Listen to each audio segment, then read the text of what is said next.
Hey, Brittany. Hi, Karen. We're back. And for season 3. The So big 3. excited. Well, we made it past 2 seasons, which a lot of podcasts don't do. So, we should celebrate ourselves for that. Absolutely. You know what?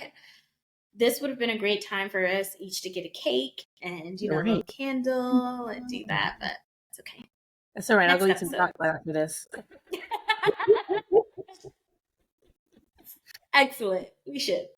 We learned a lot from our first 2 seasons, right? We And did. so, we're supposed to always, upskill and grow, right? Yep. And so we have a new twist for our listeners this season for the E word. So let's just remind them of what we were so we can talk about who we're going to be, right? I love that. So if you've been listening to us, the E word standard for equity. It was the D in EEI that everyone ignored, right? Right? But now we have learned from our past 2 seasons. We've grown together in sort of the topics that we're talking about. And we wanted to redefine the E word to be, I guess, greater than before.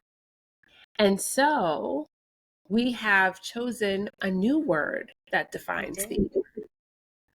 And that word is, you say it. Eudaimonia. There you go, eudaimonia.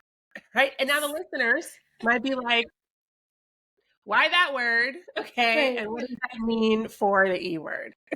Unless you're Greek or studied Greek, in which case I will say Yashu and Esharisto for listening. Oh, those are the only 2 Greek words I know. That's it. Well, now we have a few more words to add to the vocabulary. Right? Exactly. So, eudaimonia, it means living a good, flourishing, and meaningful life through the pursuit of truth, virtue, and excellence. Truth, virtue, and excellence. And basically, that's what we're trying to help everyone do is live in their truth, right? Live according to certain virtues that you believe in, but also at the end of the day, strive for excellence, whatever that means for you. Right? Absolutely. And so eudaimonia is basically from some principles that are founded by Aristotle. Yeah. And through that, Aristotle has 5 intellectual virtues. And we're going to talk through the 5 intellectual virtues for you today. Yeah. Before we get there, I just want to, for listeners who may say, okay, where does this come from? Well, we're connecting the 2. This really is scoping out from where we started, right? Because these discussions were in service to the pursuit of truth, virtue, and excellence. How do you show up at work? How can you create better leaders, better marketers, develop stronger, more authentic connections with your internal and external audiences? And really just show up in the world in a way that improves it instead of takes away from it, right? Absolutely. I think that was the common thread. Obviously we have our points of view on what's happening in the world, and we share them with you for you to, ingest and then apply to your own beliefs and thinking, right? And that's really what we're here for. And so, but at the end of the day, just like you said, we're all living in this one world, and we have to interact with each other, and we all have connections in different ways. And so, this evolution of the E word is really just tapping into that broader mindset and is a point of growth for us, and hopefully a point of growth for all of you. Exactly. So Karen, you teased it, these virtues. Let's tell the listeners a little bit more. Yeah. So we'll start off with one of them, which is practical wisdom. In Greek, it is phronesis. And that means the ability to make good choices in everyday life. So it's knowing what to do, it's knowing when to do it, and how to do it ethically. Now, that should feel very familiar to everybody in terms of what we've been talking about for the past. Exactly. It just has a framing at this point. Yes, Right? yes. And I'm sure a lot of people are saying, oh, well, why isn't the E word just for ethics? And again, scoping out ethics in service of what, right? A Mhm. greater life experience. Okay. Should we go into the second? Yeah. Why don't you give them number 2? Number 2 is techne, or artistry, and it's the skill of making or creating something well. You're thinking of craftsmanship, creative expression, any sort of applied know-how. And I think about that very often when I think of any sort of bespoke products that you might buy or service that you might have.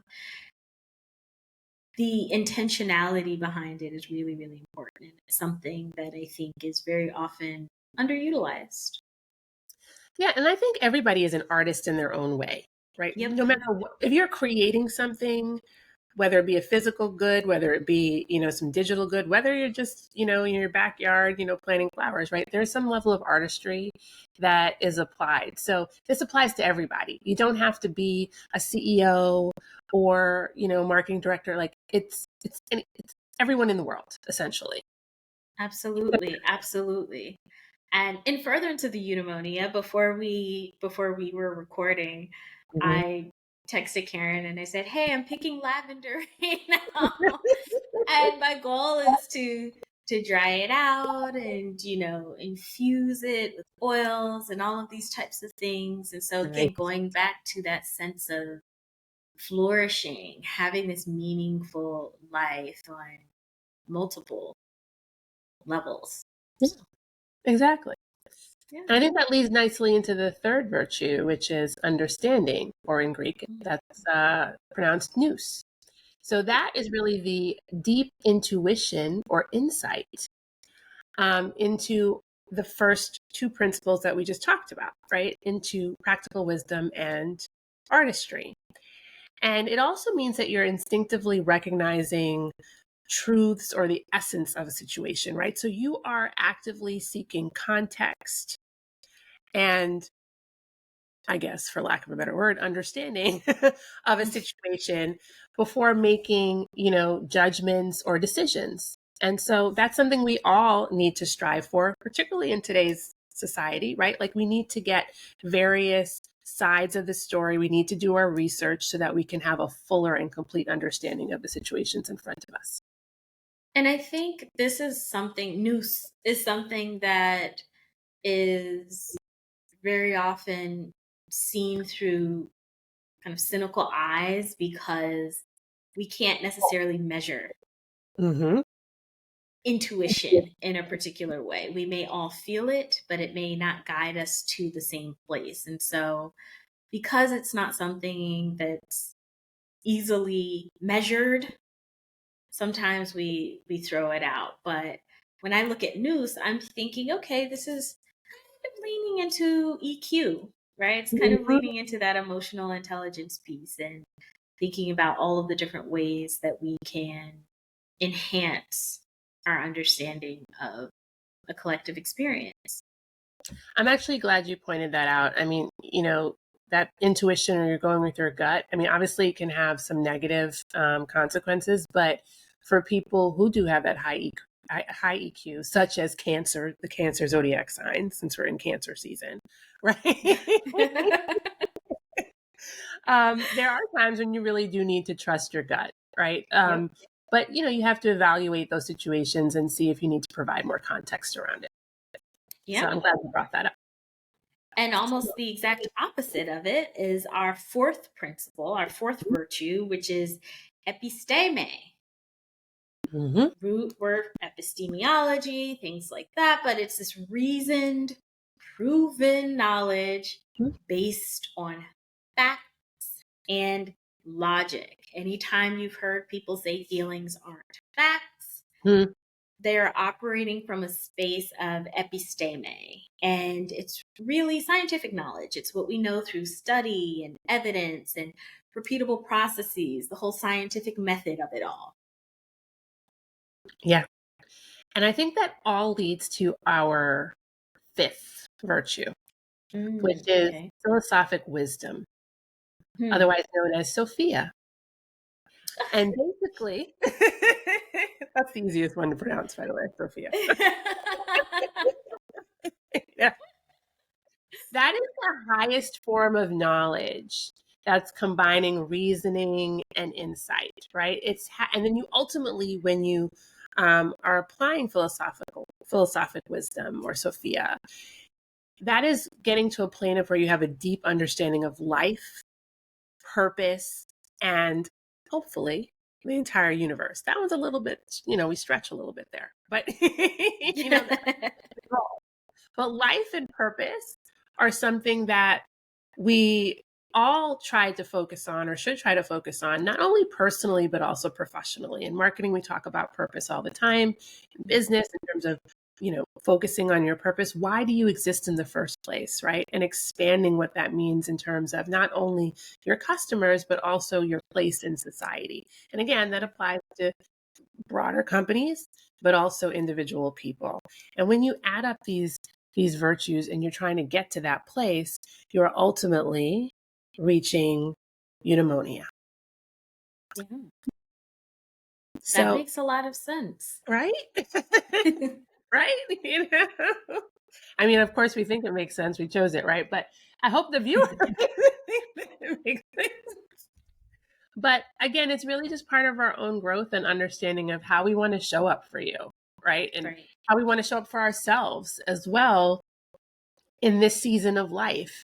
And so I hope that this resonates with everybody listening who's followed us before and who will continue to follow us. And as you experience this next level of growth for the E word. Yes. And tell a friend, tell two friends. Exactly. So watch. Maybe even 5. Exactly. One friend that you think embodies each of the virtues. Oh, that's a good idea. Tell them to listen to this episode and say, you are Sophia. Here's what that means. You are nous. Such an episteme thing to say. Here's what I mean. I love that. Maybe we'll start a new trend. Yes. We'll have our guests on that, There can you tell us go. a little bit more about that. There you go. So there's a ton more to come in season 3. This is just an introduction. So watch this space, subscribe, as Brittany said, tell a friend. All right. And show up next time when we, flow into this new framework of the E word. See you then.